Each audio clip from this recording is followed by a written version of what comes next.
দুই ম্যাচের test series খেলার জন্য বাংলাদেশে অবস্থান করছে পাকিস্তান। এদিকে প্রথম টেস্ট শুরু হবে আগামী শুক্রবার ৮ই মে।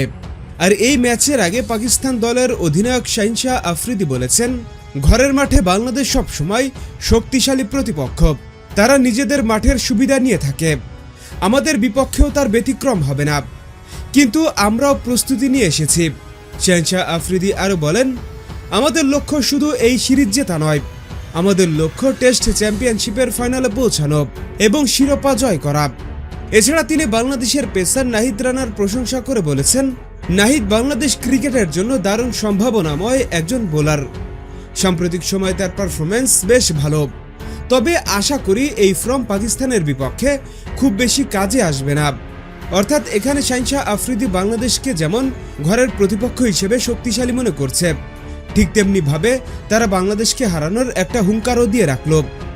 হ্যাঁ বন্ধুরা, আপনাদের কি মনে হয়, বাংলাদেশের বিপক্ষে পাকিস্তান টেস্ট সিরিজ জিততে পারবে কি, নাকি বাংলাদেশ এই সিরিজ নিজেদের করে নিবে? এখনই কমেন্টস করে জানিয়ে দিন।